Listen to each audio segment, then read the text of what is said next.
This broadcast is for March 21, 2026, Japan time. Welcome to Samurai MLB Talk. Thank you very much for watching. This channel is a place where we explore the essence of humanity through the lens of baseball, through the way we watch the game, the spirit behind it, and the philosophy it reflects from a uniquely Japanese perspective. To our viewers in the English-speaking world, I truly hope you'll enjoy this dialogue about human nature as seen through the game of baseball. Your support means more than I can say. If you enjoy this content, please consider subscribing to the channel. Part 1, Spring Training Success and the MLB Debut of Kazuma Okamoto. According to an article in Sanspo, Munetaka Murakami has recorded hits in 4 consecutive games. In the exhibition game between the White Sox and the Diamondbacks, held on the 20th, Japan time, Murakami started as the number 4 hitter and first baseman. He went 1-for-3, and the team secured a 4-2 victory. In Spinica, Kodai Senga's dominant performance was highlighted. He pitched 4 scoreless innings, essentially securing his spot in the opening rotation.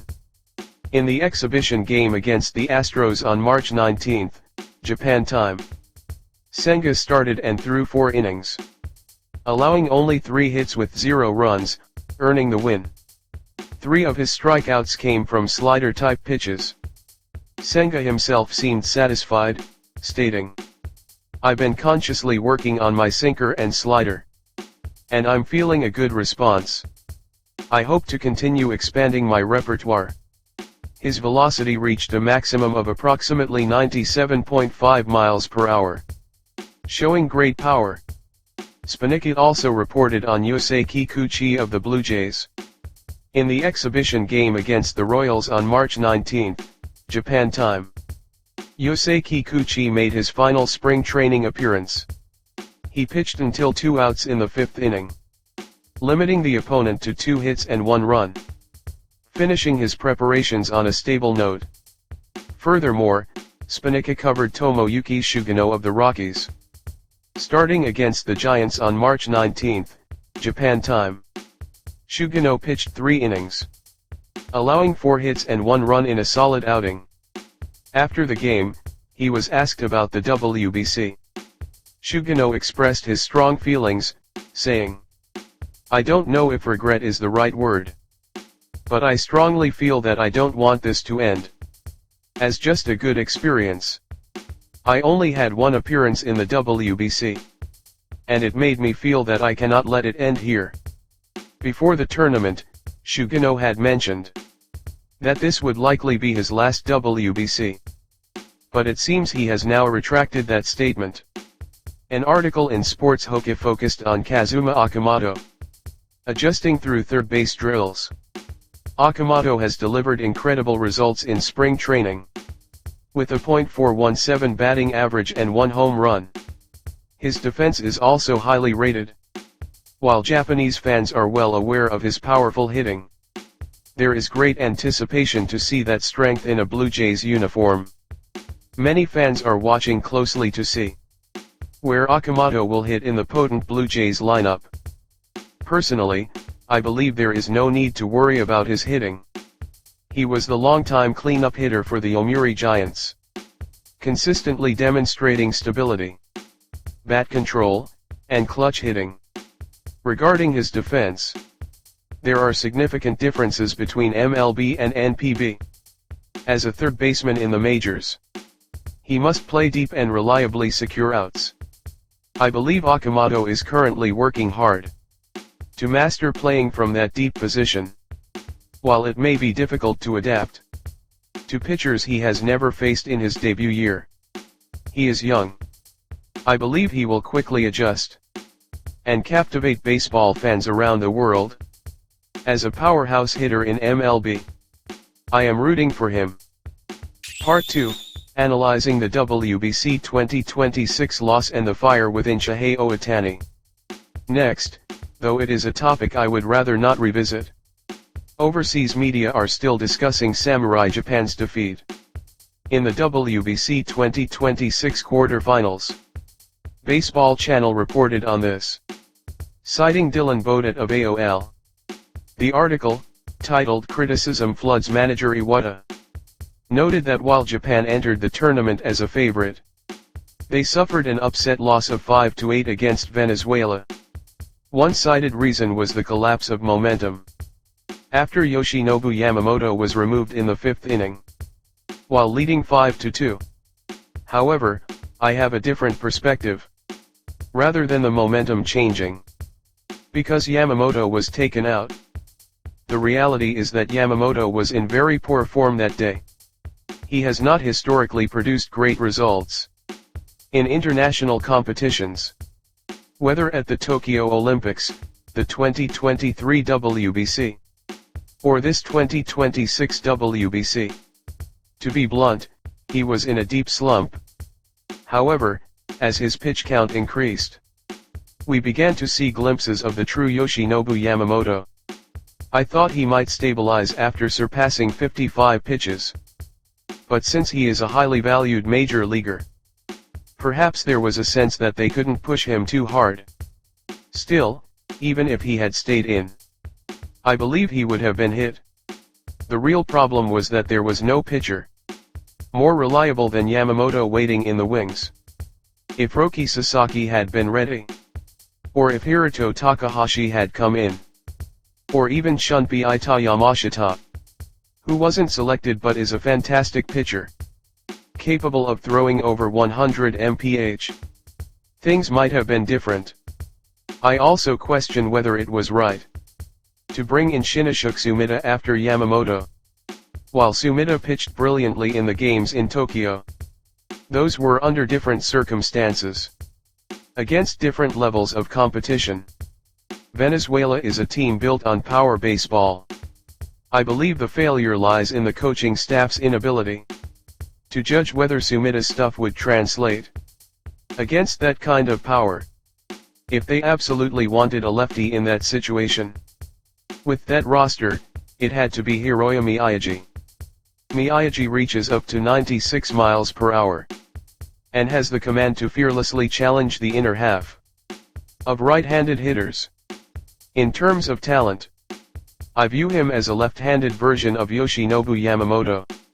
He is a magnificent pitcher, who will likely challenge MLB in the future. Yet, the staff chose Sumida, who subsequently gave up a home run. Sumida commented after the game that it was a mistake pitch. Every human, even a pro, makes mistakes. The issue is that when a mistake is made, it results in a home run. The coaching staff's choice to put him in is what led to that decisive blow. There is no pitcher in the world who doesn't make mistakes.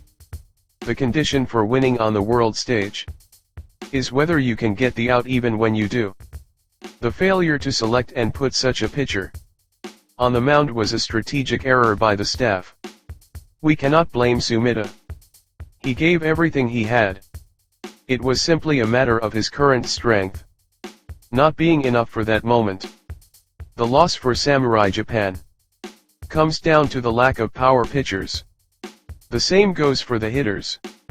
They looked like a lineup of power hitters, but they barely functioned.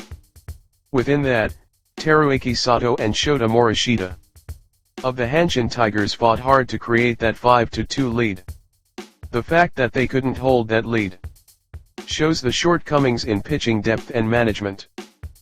Part 3, the future of the Dodgers and the evolution of Roki Sasaki. After a spring training appearance against the Giants, Shohei Ohtani stated in an interview, "If Japan wants to win globally, they should introduce the pitch clock." This became a major topic. Tomoyuki Sugano made similar comments. In a Nikkei Sports article, Tomoyuki Sugano provided a suggestion for the Japanese baseball world. He noted that while Japan doesn't necessarily need to follow every MLB rule change, it is unavoidable if they want to compete on the international stage like the WBC. He stated, if it can be introduced, it should be. However, in Japan's case, there is a certain slowness in the initial response, an inherent difficulty Tomoyuki Sugano was right to say that slowness in response is not limited to baseball. It is a tendency in Japan as a whole to resist change. The players feel this deeply.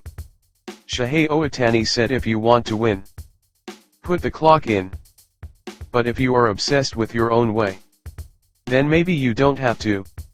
Tomoyuki Sugano also spoke courageously about the difficulty of the initial response. In Japan, tradition is highly valued, which is good. But it often leads to hesitation in the face of change. For Samurai Japan to keep winning, the pitch clock is absolutely necessary. I strongly believe the Japanese baseball world should introduce it immediately as a global standard.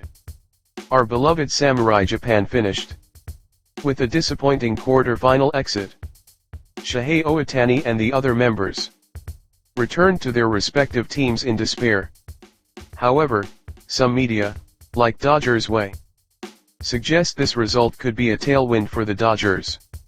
Dodgers Nation mentioned that Shohei Ohtani and Yoshinobu Yamamoto have nothing left to prove regarding their greatness. However, this loss will undoubtedly add fuel to their fire as they attempt to lead the Dodgers to a three-peat. Shohei Ohtani said in an interview that anything less than a championship is a failure. That is how hard they fought, while they fell to Venezuela's power. I expect Shohei Ohtani to have an explosive, unprecedented season this year. At the same time, although Yoshinobu Yamamoto was hit hard in the Venezuela game, I am not discouraged. He gave up 2 runs. But with the way he was struggling, an average pitcher would have given up 5 or 6. The fact that it stayed at 2 is because it was Yoshinobu Yamamoto. Neither he nor Shohei Ohtani show their emotions outwardly, but the fire is burning in their hearts. A loss in baseball can only be redeemed through baseball. I am excited to see what Shohei Ohtani and Yoshinobu Yamamoto will achieve in the 2026 season. In particular, this will be Shohei Ohtani's first year with the Dodgers as a two-way player. From the start of the season, I look forward to a version of Shohei Ohtani that surpasses even his Angels days. Finally, Spiniki reported on Yoshinobu Yamamoto giving up his day off to practice his javelin training and play catch ahead of his final spring start against the Padres on March 21, Japan time. He performed his routine and spent about 30 minutes working up a light sweat, waving to fans in a relaxed manner. By the time this broadcast airs, his final outing will likely be over. But he has already been pitching in the WBC, and his adjustment is perfect. There is no need to worry. Once the season starts, I expect a performance even more intense than last year. Interestingly, Mookie Betts has been incorporating Yamamoto's training methods, including the javelin, into his own routine. Betts' ambition and his respect for Yamamoto make him very popular with Japanese fans. He is a humble man who has visited Japanese elementary schools to teach baseball. I love his attitude toward the game and the children of the world. I hope for a great season for Mookie Betts as well. As for Roki Sasaki, manager Roberts has stated he will be in the starting rotation from the beginning.